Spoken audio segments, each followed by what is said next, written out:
da Escola de Belas Artes e compõe o Departamento de Comunicação Visual da UFRJ desde 2009. Recém-chegada aqui, egressa da Universidade de Brasília. Foi professora no Departamento de Artes Visuais da UNB, dos anos 90 até esse ano, início desse ano. Ela é credenciada no programa de pós-graduação da Escola de Belas Artes e possui licenciatura em Educação Artística, Habilitação em Desenho pela UNB, mestrado na Fine Arts Major in Printmaking da George Washington University nos anos 90 e doutorado em Multimeios pela Universidade Estadual de Campinas. Malu Fragoso vai nos falar sobre arte em multimídia em ambientes cibernéticos, provocações estéticas para uma nova consciência. Malu Fragoso, muito obrigada. Aberta a sessão. Boa tarde. Preciso falar no microfone ou posso falar? É melhor por causa do barulho do ar-condicionado. Suportar. Obrigada. Tá. É meio esquisito falar mesmo. Sinto muito celebridade. Bom, boa tarde. Como ela falou, introduziu melhor do que eu. Eu estou na UFRJ há 3 meses. Vim com muita vontade de contribuir dentro da área de multimídia, pelo Departamento de Comunicação Visual. E sou uma artista multimídia, venho trabalhando com as artes gráficas e agora com as artes computacionais gráficas nos últimos 15, 20 anos. E venho falar como artista e como pesquisadora em arte, que é muito diferente da gente estar se colocando... É diferente da gente se colocar aqui como, talvez como cientista. Eu queria falar muito mais como artista e colocar esse lado da questão da intuição, de fazer artístico dentro desse ambiente, dentro desse colóquio, dessa discussão sobre o que é a percepção e o que é criar dentro do universo artístico. Agora foi embora para essa percepção. Tá bom. O que eu queria trazer para vocês são algumas imagens de alguns trabalhos, de alguns depoimentos de artistas que estão trabalhando com essas novas mídias. O que eu vou trazer não é nada nem muito novo, mas eu acho que é importante porque foi um marco dentro de um grupo de pessoas que estão trabalhando com essas novas mídias. Mas para introduzir essas imagens, e como eu falei, seriam umas provocações, para introduzir essas imagens, eu gostaria de começar a falar um pouco sobre a estética, né? Porque a estética, o fazer artístico e o pensamento da estética caminham lado a lado. E lendo há pouco tempo um livro organizado pela Lúcia Santaella e a Priscila Arantes, você falou do livro? Pois é, ele é recente, que ele foi publicado ano passado. Então ela faz uma longa introdução. Ela faz uma longa introdução falando sobre a questão da estética, a história, desde quando que passou a ser considerada uma ciência, uma área da filosofia, e como que a gente vê dentro dos parâmetros, dentro dos nossos paradigmas da história da arte, quando chega no século XX, final do século XIX, século XX, a modernidade, nós temos todo os teóricos da arte, os artistas, junto dentro dessa pesquisa, dessa estética, eles conseguiram criar uma série de normas e uma normatização desse fazer artístico. Então nós temos Kandinsky, nós temos, enfim, Arnheim, nós temos tantos teóricos e tantos livros e tantos trabalhos publicados sobre a questão do plano, da linha, da composição e etc. E quando nós vemos o surgimento de uma tecnologia digital que nos traz um novo meio de produção, que está mudando todo um fazer social, toda uma produção social, que não é uma coisa específica da arte, a sociedade inteira está mudando seu modo de produção, nós vemos todos aqueles paradigmas dessa estética sendo derrubados, de forma a começar a se construir novos sentidos para esse fazer artístico. Então nós temos muitas coisas acontecendo, e muitas teorias sendo difundidas e muitas estéticas aparecendo e muitas pessoas falando sobre isso. E na verdade o que nós estamos fazendo é fazendo arte. E eu não sei bem o que a gente está fazendo. E a gente não quer muito saber o que a gente está fazendo. O que a gente quer fazer e utilizar esses meios. E o ideal seria que, como artista, se eu estou falando, eu quero falar como artista, o ideal é não ficar pensando muito no que é esse processo todo e fazer, e utilizar, e experimentar, e deixar que outros pensem por nós o que seria fazer esses novos paradigmas. Então, só para dar alguns exemplos, né, eu queria falar de algumas propostas, né, alguns conceitos, como a gente diz, assim, questionamentos que estão levando a ideias sobre essa estética. Por exemplo, a Priscila Arantes desenvolveu todo um trabalho de doutoramento, uma pesquisa, e ela apresenta uma proposta de uma estética do fluxo. Então, existia um paradigma dessa estética. Agora nós temos estéticas fragmentadas, uma enormidade de propostas. E uma delas, por exemplo, é essa da estética do fluxo, que é aquilo que se dá em trânsito, em contínuo devir. É imprevisibilidade, abertura, multiplicidade de estados possíveis, ruptura com formas fixas e perenes. Aí, o Lev Manovich, que é o outro autor que também está trabalhando com isso, ele vem nos propor um outro termo que chama-se infoestética, né? Essa estética se estuda a cultura contemporânea nas formas culturais dessa sociedade informacional, formas variáveis, emergentes, distribuídas, não diretamente observáveis. Quer dizer, são outros parâmetros para você entender o que é essa produção.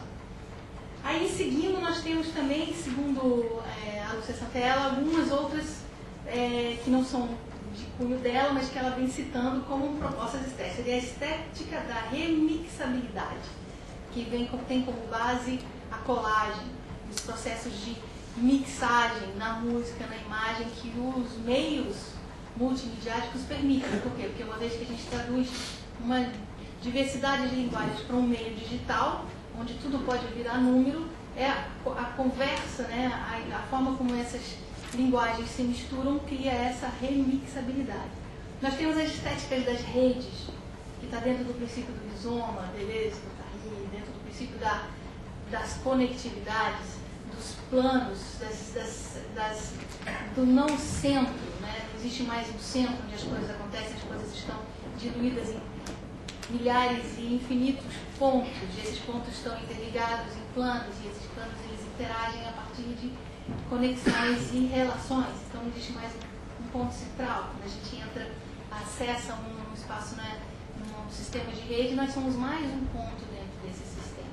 Então existe todo um trabalho de criação em cima dessas ideias. Temos a estética dos ambientes simulados, que são ambientes que você recria as realidades em VRL, enfim, com linguagens tridimensionais, e aí você tem toda uma proposta de como fazer, de como recriar esses ambientes, que são uma simulação, não são uma representação, né? Tem um outro conceito de realidade. As estéticas wireless, que são as estéticas em movimento, das mídias locativas, que é você estar em diferentes pontos e em qualquer ponto se conectar a uma rede ou mandar uma mensagem ou se comunicar. E como que você cria para esses aparelhos que estão sempre em movimento, você tem formatos diferentes, linguagens diferentes, então já gera uma outra possibilidade.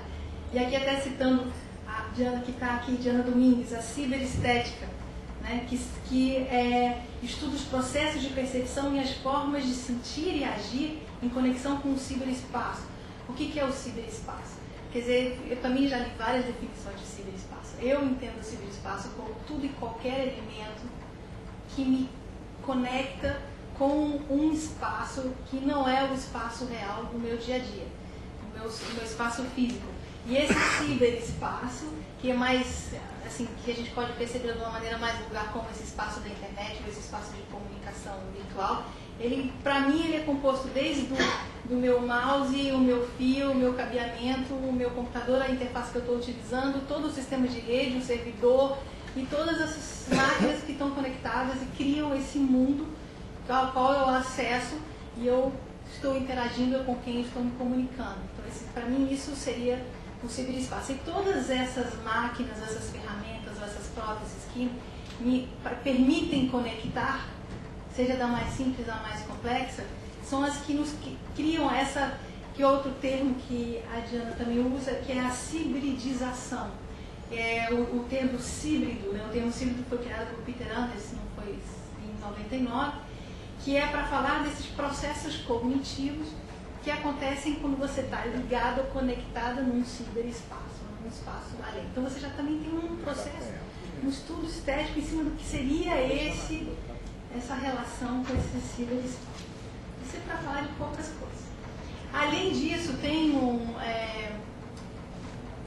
para complicar mais ainda a questão da percepção e da interação com esses espaços, tem o termo cunhado pelo Roy Ascott, que é a ciberpercepção, que chama de cyberception, né, que é uma percepção que viria a ser desenvolvida a partir dessa conexão, a partir dessa cibridização do nosso corpo, onde a gente incorpora essas ferramentas, essas próteses e se comunica com elas, a partir delas, com esses outros campos de interação. Então, essa cyberception, que eu não sei traduzir direito, seria, então, uma capacidade que está sendo, segundo o Roy Ascott, não é uma coisa que a gente está desenvolvendo apenas, talvez seja uma coisa que a gente esteja descobrindo, revelando, né, e que é uma coisa que está na nossa natureza, mas estaria, eu não sei, os cientistas que digam, mas que estaria sendo revelada pelas próteses que permitem que isso aconteça, né, que façam que isso se torne uma coisa mais evidente. E em relação a essa questão da percepção, a Diana estava até me lembrando de uma viagem que nós fizemos em 97, fomos ao Xingu, fomos até com o Roy Ascott ao Xingu e passamos lá 3 dias, né, assim, fazendo uma... Português? Foi um tempo? Bom, enfim, foi ótimo. E no intuito de uma imersão em ambientes de percepção ou de cognição diferenciada, para que a gente possa tentar experimentar o que seria essa relação de espaços, essa relação cosmogônica deles e como que eles interagem com a virtualidade ou não. E é claro que é dificílimo, porque até a comunicação é complicada. Mas, enfim, desde então que eu venho pesquisando e tentando entender e explorando um pouco essas bases de culturas tradicionais para o meu trabalho. Bom, isso é uma introdução para dar uma ideia do que seria a questão da arte contemporânea dentro dessa nova tecnologia, que é o quê? É uma possibilidade de criar interfaces, próteses aos nossos organismos que nos permitem perceber e nos permitem revelar um mundo que a gente não teria conhecimento sem que elas existissem, pelo menos até o presente momento. E o trabalho do artista é justamente a experimentação com isso. E você ir além, cada vez mais além do que é a ferramenta que não é normalmente criada por nós, geralmente são ferramentas que nós nos apropriamos das ferramentas desenvolvidas por técnicos, engenheiros, enfim, o que eles fazem, a última febre, a última moda são as placas Arduino, que a gente monta uma série de interfaces, gadgets, né, dispositivos interativos, com áudio, com som, e fica fazendo uma série de brincadeiras interessantes. E então, a segunda parte importante seria pensar nessas interfaces, né, que essas são interfaces multissensoriais, interfaces de dispositivos de feedback, de retorno, são interfaces sociais, as interfaces dentro da estética das redes, as interfaces dos MSNs, dos Facebooks, enfim, essas ferramentas sociais que existem, que também tem toda uma proposta, interfaces de inteligência autônoma, de inteligência artificial, interfaces de imersão, e interfaces de realidade mista ou realidade aumentada, interfaces de ambientes evolutivos, como jogos, também, enfim, são muitas coisas. Eu não vou falar muito porque senão a gente depois não vai poder discutir, né? A ideia é a gente criar um debate. Mas o que eu queria mostrar para vocês então são alguns trabalhos. E em 2004 nós realizamos em Brasília, junto ao Centro Cultural Banco do Brasil, uma exposição que nós chamamos de 1 hora igual a 4D, dentro de uma relação da pesquisa artística além das 3 dimensões, para 4 dimensões, 5ª dimensão, 6ª dimensão, sei lá o que quiser. Enfim. Então, a exposição foi uma curadoria da Tânia Fraga. Ela tem um trabalho com arte e tecnologia e, inclusive, convidamos várias pessoas. Foi até uma comemoração de 10 anos do nosso programa de pós-graduação na época, em arte e tecnologia. E aqui eu vou apresentar um vídeo bem curto. Ele é apresentado, narrado pela Lígia Saboia, que é uma pesquisadora que faleceu, já tem um ano e pouco. E o trabalho dela estava na exposição, vou deixar vocês verem e depois eu comento. A exposição Arte Maior ou Igual a 4D reúne artistas que trabalham com o que se chama de novas mídias na arte.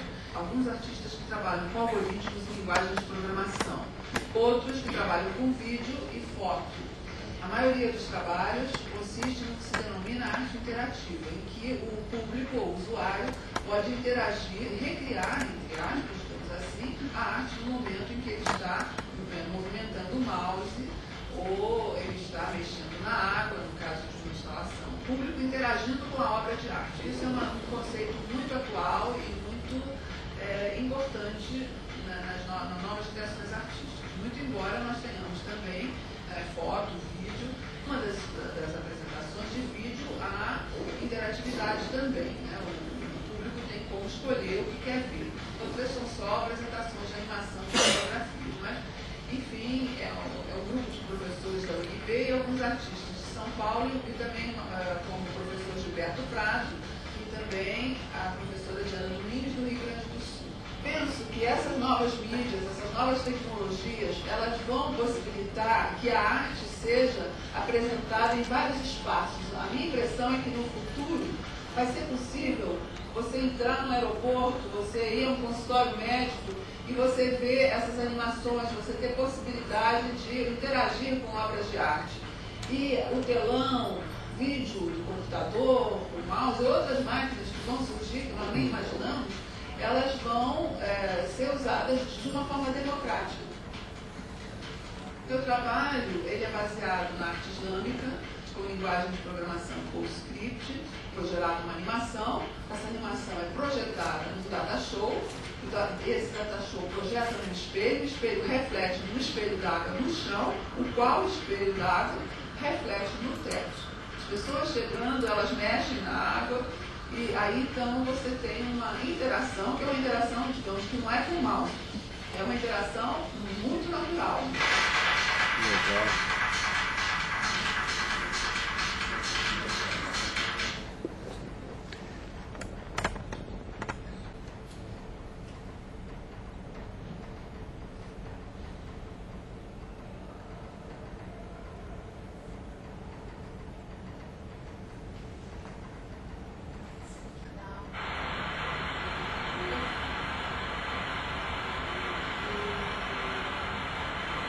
Contemplativo, mas ele tem essa proposta dentro de um estudo da cosmogonia de um grupo indígena, que é o ser viver dentro de uma esfera, e são vários, um nível superior e um nível inferior de cognição, onde ele se relaciona com esses dois mundos, além do mundo horizontal, que seria o mundo da Terra.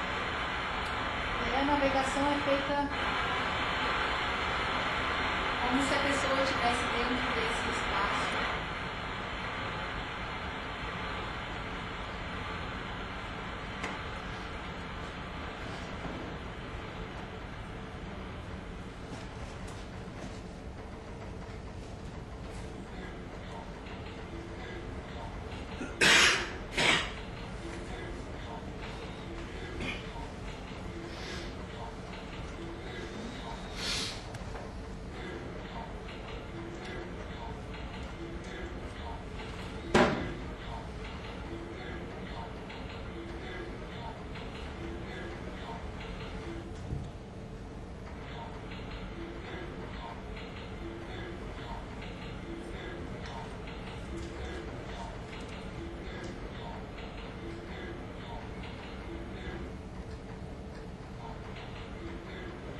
Ele não está em nu para que a pessoa que esteja navegando possa justamente usar o...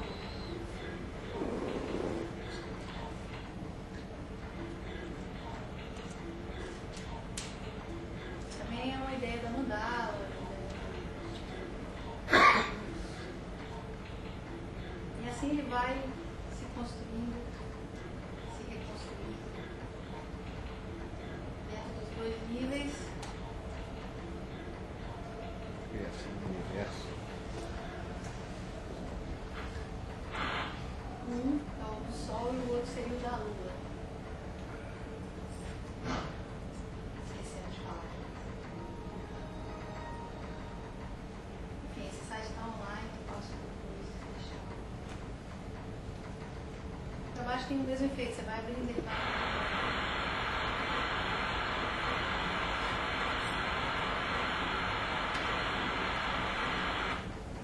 E esse é um trabalho de pesquisa, com um grupo de pesquisa na Universidade de Brasília.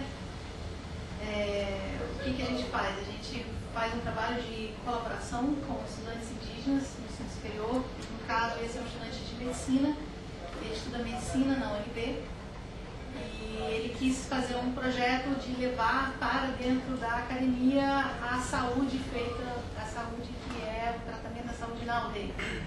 Então, nós nos oferecemos de trabalhar em colaboração, no sentido de estar registrando para ele esse material, junto com os alunos, em vídeo, em foto, enfim, dentro da nossas capacidades de realizar esse trabalho, e ao mesmo tempo utilizar esse material para recriar espaços, ou recriar essa manifestação dentro de um espaço artístico. Então, nós temos uma instalação interativa, que nós chamamos de Aticum, que foi exibida ano passado em 2 locais diferentes.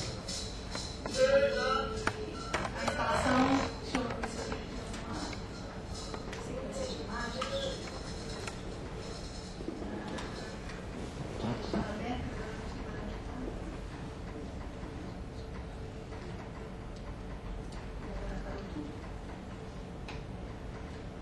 Bom, enfim, é um trabalho que eu acho que é interessante a gente estar sempre trabalhando em colaboração com as outras áreas de pesquisa, e a nossa ideia é recriar um espaço simulado, interativo, e se depois eu tiver tempo eu mostro para vocês, de um espaço onde a pessoa entra. A Diana viu esse trabalho no passado, né?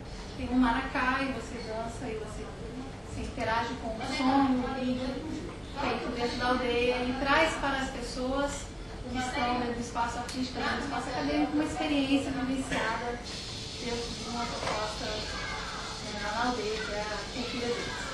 Então, a gente faz um trabalho nesse sentido de tentar perceber quais são essas nuances, quais são essa comunicação, como que isso acontece, qual é a linguagem que eles utilizam, como que eles interagem, como que funciona. É um diálogo que para mim é riquíssimo e a gente devia estar sempre estimulando. Então, essa aí é uma introdução, depois a gente se mais.